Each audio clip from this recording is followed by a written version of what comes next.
125. Kalau untuk di Thunder 125 itu dia pairnya itu ada yang renggang dan ada yang lebih rapet ya. Jadi dari satu kesatuan pair ini dia punya perbedaan ya di antara yang lebih longgar dan lebih rapet. Jadi itu untuk di Thunder 125 saya nyobanya yang lebih rapet itu saya taruh di atas dan lebih renggang itu di bawah. Bisa kebalikannya juga bisa, tapi yang dimainin nanti adalah takaran olinya.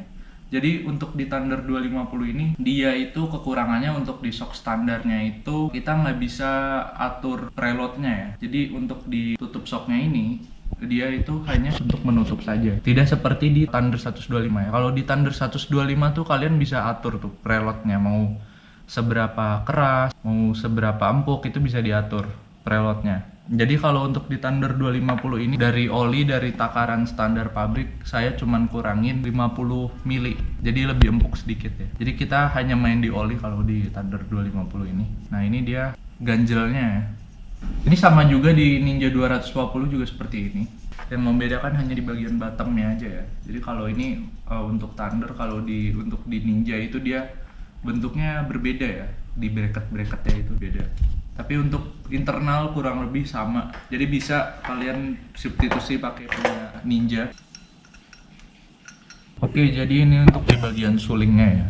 Jadi ini shock belum pernah di ribbon yang manual. Sebenarnya bisa kalau kalian mau setting shocknya itu lebih presisi sesuai keinginan kalian ya. Jadi kalian bisa nambahin lubang di sini dengan ukuran yang sama ya. Kalau mau lebih empuk bisa. Jadi ribbonnya nanti shocknya pas turun itu nanti naiknya lebih pelan. Nah ini lubangnya ini 2 nih ya. Ini emang lubangnya besar dan kecil ya. Jadi ini ada fungsinya untuk memindahkan olinya ya, supaya olinya itu geraknya dari kecepatan yang rendah ke kecepatan yang lebih tinggi, dari tekanan yang rendah ke tekanan yang lebih tinggi. Jadi ini lubang ada fungsinya dan ini bisa kita atur sesuai kebutuhan kita ya. Jadi kita mau menambah seal tape di sini supaya dia itu tidak ngelos ya, supaya dia lebih tight di lubang sulingnya. Karena ini kalau dia ngelos itu shocknya jadi nggak enak. Sebelumnya ini udah pernah ditambah tuh, kelihatan bekasnya. Tapi dia masih ngelos ya, masih longgar. Jadi ini kita ulang aja. Oke, jadi kita mau merapatkan ring plastik ini ya, supaya dia lebih fit ke bottom shocknya ya. Jadi kita lilitin pakai seal tape di area ini supaya dia lebih fresh. Langsung aja lilitin ya, usahakan rapih ya ngerjainnya ya. Nggak usah banyak-banyak, secukupnya aja. Yang penting dia itu fit sama diameter dari bottomnya ya, supaya dia nggak loss. Tuh, rapih. Baru kita pasang ininya. Ini hati-hati ya masangnya, jangan sampai patah.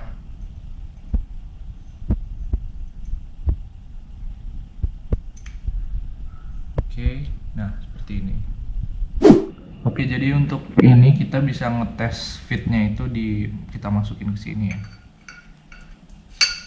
Ah, bagus nih, tuh dia fit. Ah, yang bagus seperti ini ya, dia nggak ngelos, jadi dia perlu effort sedikit ya untuk masuknya. Nah ini sempurna ini. Oke, jadi kalau udah sulingnya kita masukin ke dalam selongsong shocknya. Ini masukinnya agak hati-hati ya, pasin. Nah nanti dia nongol nih, nah nongol begini nih. Nah nanti dia akan begini.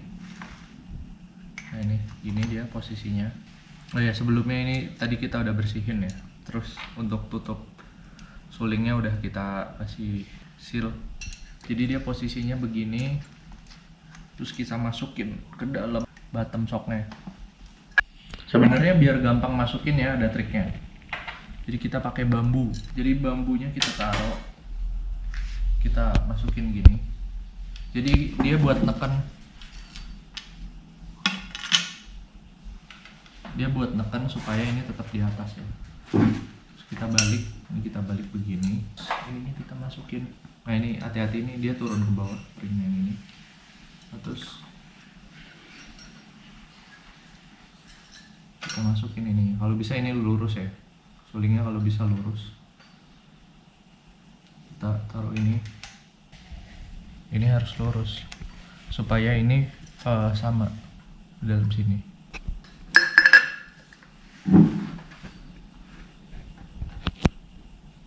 Nah, pas banget. Nah, ini pas nih guys nih. Langsung kita masukin baut ininya ke dalam.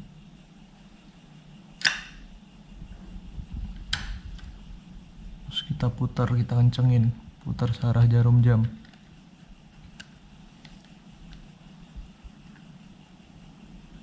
Putar terus sampai mentok.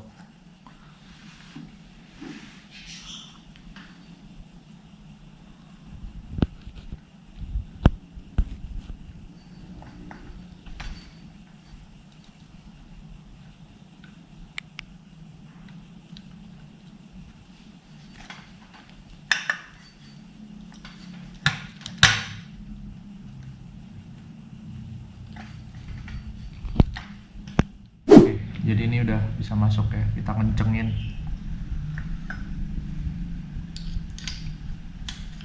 Harus sempurna ya, rawan bocor soalnya. Tapi jangan kenceng-kenceng banget, nanti rusak bautnya. Udah cukup. Oke, kalau udah cukup, dia udah attach ya, udah nyambung. Kita bisa keluarin bambunya. Oke. Selanjutnya kita masukin ringnya ya. Jadi sebelum ring yang ini untuk penahan dari seal shock breaker ya. Jadi dia posisinya gini nanti. Tuh. Dan di bawahnya itu ini. Ya ini kancingnya, nanti dia gini posisinya. Oke, jadi kita bersihkan dulu. Kalau bisa dikasih oli ya. Jadi ini kita lumasin oli ya, biar meminimalisir baret. Kita kasih oli samping-sampingnya juga dikit aja.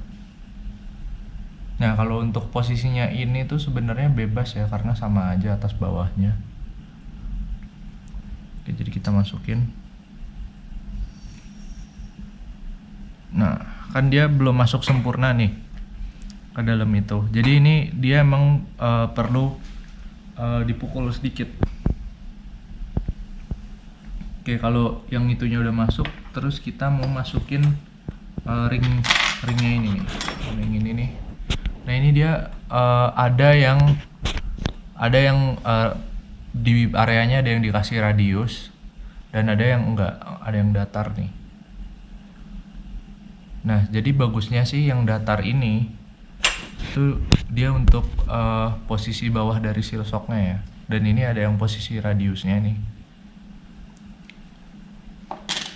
Bisa juga sebaliknya, tapi kalau saya pakainya yang datar, yang untuk bagian kontak dengan seal shocknya. Kita masukin.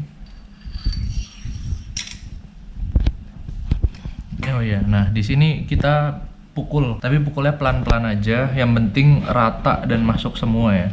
Kita ratain ya. Jadi mukulnya jangan mukul di satu titik aja.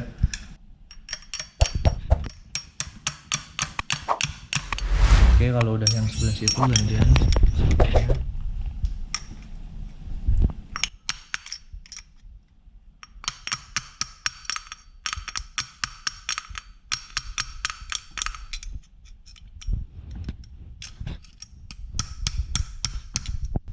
Pokoknya kita pukul sampai rata ya, sampai si sealnya ini sampai dia bisa tenggelam ya.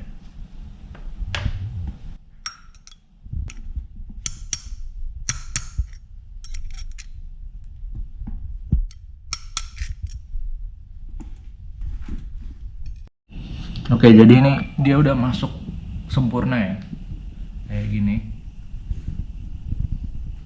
Nah, jadi kita selanjutnya memasang ring sealnya ini ya.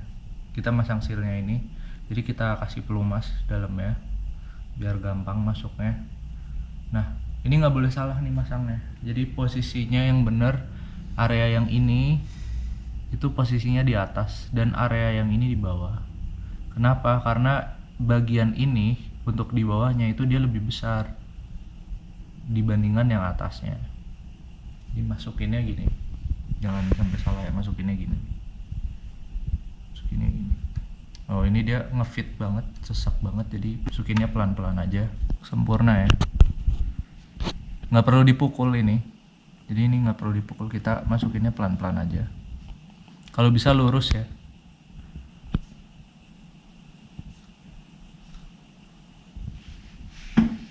Bagian yang ini nggak perlu dipukul sama sekali. Nah, tinggal sisi sampingnya nih. Bagus ya, untuk sisi sampingnya ini kita kasih sealant, tapi kita lap dulu, harus kering lapnya. Jadi kita kasih seal buat pinggir-pinggirnya.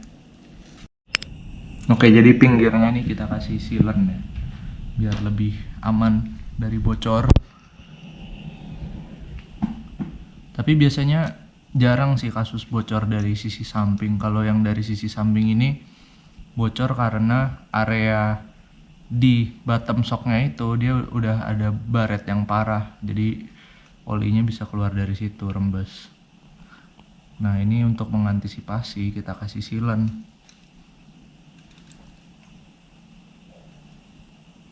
Oke, kita tekan ke bawah. Kalau bisa rata ya kanan kirinya, karena kita nggak pakai pukul di sini. Nggak kita pukul karena kalau dipukul dia rusak nanti. Jadi ini kita tekan-tekan aja dia.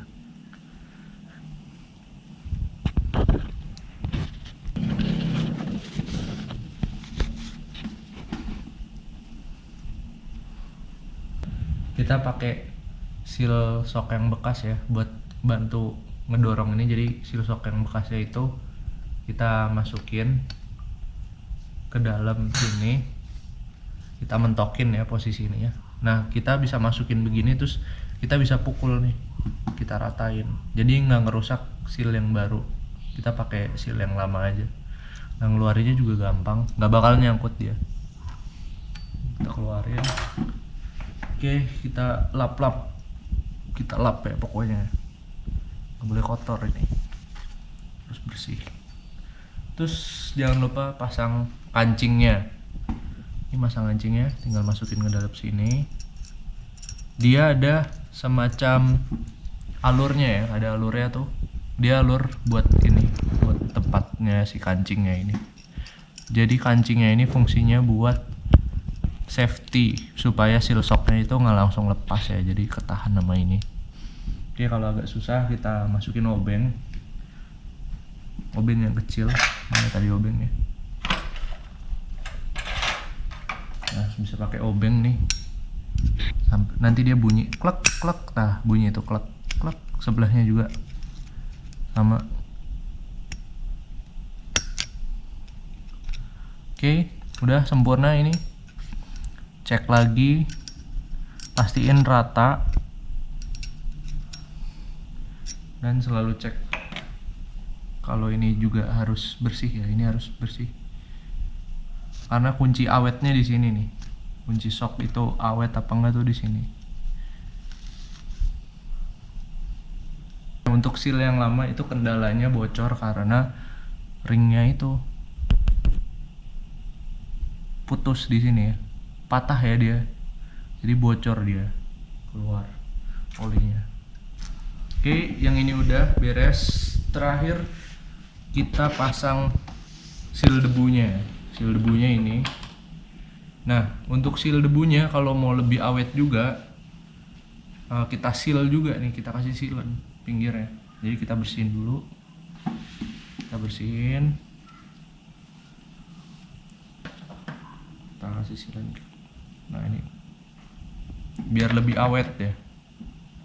Pinggirnya bukan dalamnya ya. Yang kontak sama bottom shocknya, bukan sama shaft shocknya. Jadi pinggirnya aja yang kita kasih, dalamnya nggak perlu.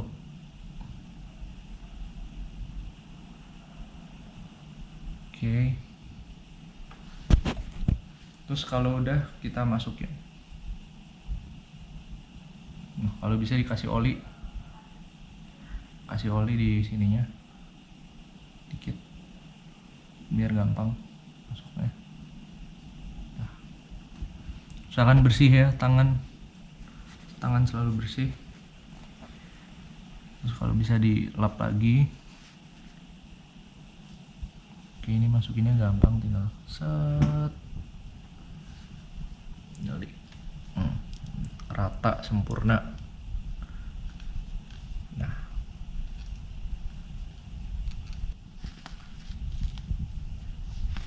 oke, idealnya kita nunggu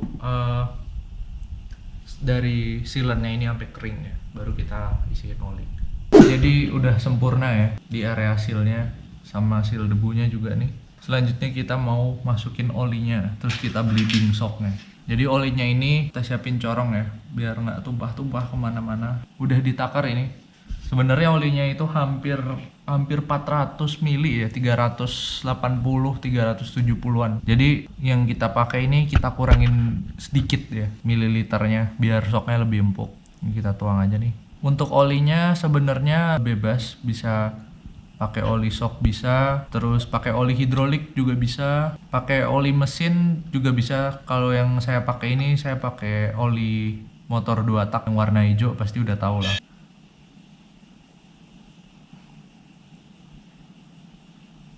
Kalau pakai migor gimana ya? Jangan. Kenapa? Keras. Kan kok. Kalau udah shocknya kita bleeding ya. Jadi supaya olinya itu dia ke store di bawah semua biar nggak ada angin-angin yang di dalam shocknya ya. Jadi caranya ini udah kita mentokin, kita tarik mentok, dorong lagi. Jadi dia akan berbuih di dalamnya.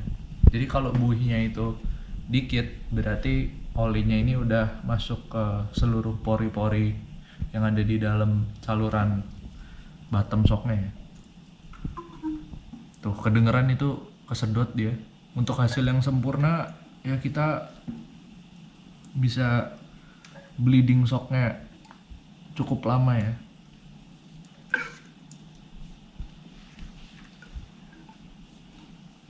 Langkah selanjutnya kita mau masukin pernya ya. Tapi sebelum masukin pernya kita masukin ring ini dulu. Ring buat ganjel dari si sulingannya. Jadi jadi dari sulingan itu nggak langsung ketemu per ini ya. Jadi pakai ini dulu. Ini kita masukin aja nggak apa-apa. Nanti dia posisinya langsung apa? Ini kalau kebalik nggak apa-apa, atas bawahnya sama aja. Dia langsung auto lining ya. Karena dibantu oleh ini juga. Nah untuk pernya, karena ini pernya rata, nggak ada yang lebih rapet atau lebih renggang. Jadi kalau ini mau dibolak-balik nggak ada bedanya, sama aja. Oke, kita masukin pernya.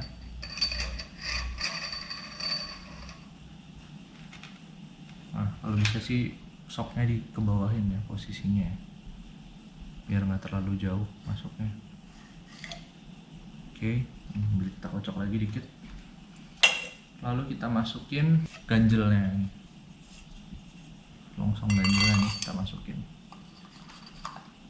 Oke, biar lebih gampang, biar bisa dikunci, kita naikin. Oke, baru kita masukin ini tutup atasnya. Nah untuk masang tutup atasnya kita pakai kunci pas 14 ya. Nah tadi kan kita ngebukanya dari bawahnya nih yang kita putar. Nah sekarang kita ngencenginnya pakai yang atasnya dari tool yang udah kita buat tadi nih. Tuh dia pas banget. Tuh pas banget dia. Oke. Nah ini agak ditekan. Jadi dia tuh agak ditekan masukin ya. Nah kalau udah agak diputar, terus diputar.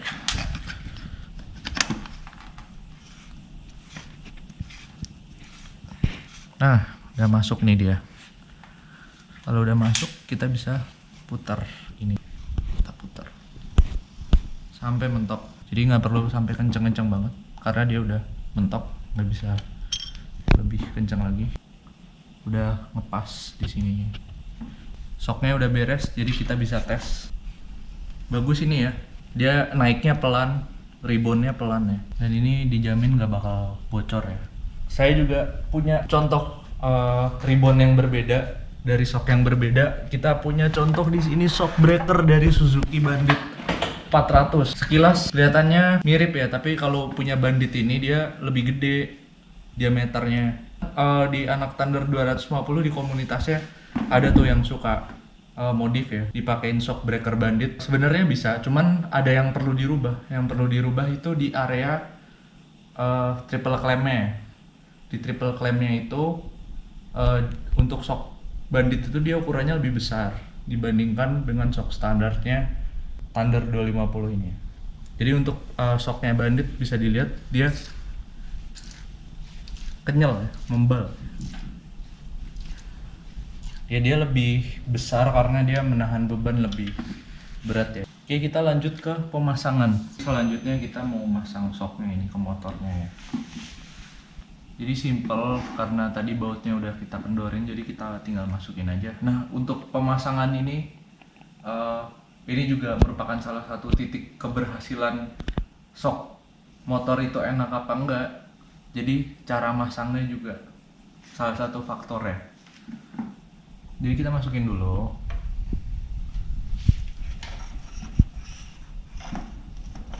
Jangan lupa ya siapin kunci-kuncinya. Oke, ini dicek. Nah kalau untuk ketinggian shocknya ini sebenarnya nggak rekomen ya kalau shocknya itu sampai dilebihin kayak gini nih. Maksudnya sampai melebihi gitu, sampai tinggi banget dengan catatan pengen motornya lebih pendek. Sebenarnya itu ya mungkin untuk tampilan kelihatannya keren ya, tapi sebenarnya itu ada problemnya. Kalau kita bikin motornya itu lebih pendek depannya, itu akibatnya nanti kalau kita mau bermanuver itu bisa bikin ban depan itu kehilangan cengkram ya. Jadi bahaya kalau dipakai buat belok. Jadi anjurannya sih ikutin standar dari pabriknya aja. Oke, jadi ini usahakan ini rata ya, biar sama kanan kirinya. Jadi kanan kirinya usahakan rata. Oke, lalu kita kunci dulu. Jadi kunci 14.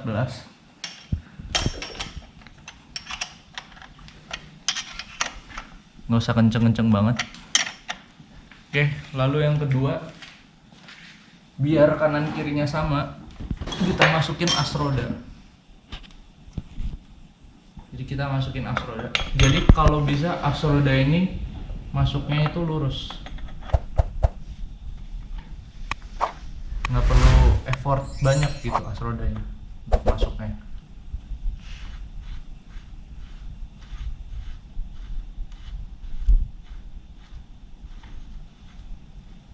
Kalau perlu dikencengin juga nggak apa-apa. Jadi kita bisa lebih enak buat atur suspensinya.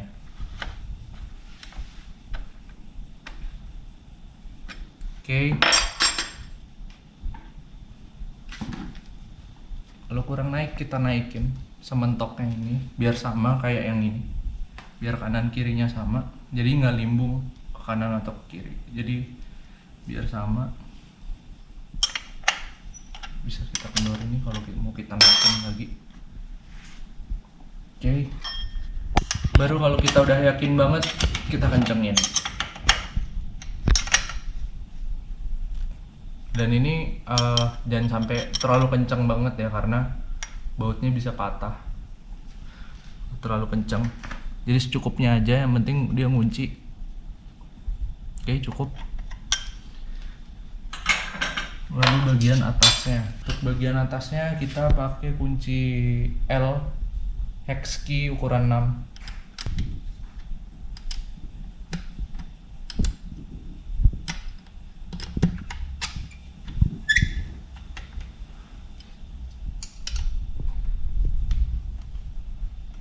Oh ya, untuk baut ini dia jangan terlalu kenceng-kenceng juga. Maksudnya emang harus kencang, tapi jangan sampai over ya, karena bisa patah. Oke, cukup. Kalau sudah, kita bisa pasang tutup shock breaker ya. Oke, jadi untuk pemasangan shocknya seperti itu. Dan kita juga bisa lanjut ke pemasangan roda. Tapi karena motor ini kita mau fitting spakbornya, jadi rodanya nggak kita pasang. Jadi untuk memasang rodanya itu sangat simpel. Jadi urutannya seperti ini. Ini adalah bushing ya, bushing roda di sebelah kiri. Jadi posisinya nanti seperti ini untuk bushing rodanya di sebelah kiri. Nanti bushing rodanya itu dia masuk ke dalam sini ya. Ini ukurannya udah sesuai, nanti dia masuk ke dalam sini. Dan ini dia nanti di sebelah kiri seperti ini. Nah, untuk di sebelah kanannya itu di sini itu untuk analog speedometernya ya. Jadi ini tali speedometernya. Jadi itu nanti dia di sebelah sini. Cukup itu aja.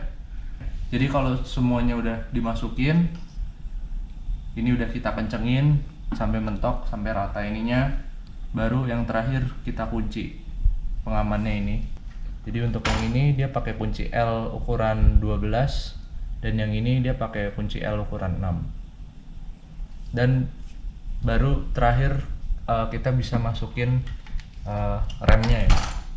Ini untuk tempat remnya. Ini untuk remnya. Jadi untuk bracket remnya dia cuma 2 di sini aja. Dan ini itu sebenarnya ada buat speedometer ya, seperti kawat gitu bawaannya. Nah, itu barangnya susah tuh dicarinya. Dan untuk di sininya, di area spakbornya dia pakai kunci 10. Dia pakai kunci 10, ada 2 nih. Nah, khusus yang di sebelah kiri dari motor itu dia ada bracket untuk selang remnya ya. Nih kayak gini nih bracketnya nih.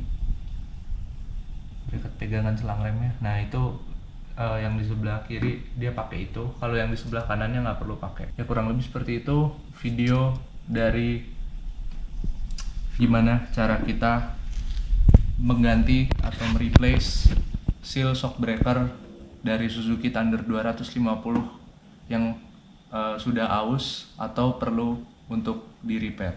Sekian dan terima kasih. Jika kalian suka sama video kita, kalian bisa like, comment, dan subscribe. Pantau terus di channel kita. See you in our next video. Take care and thank you.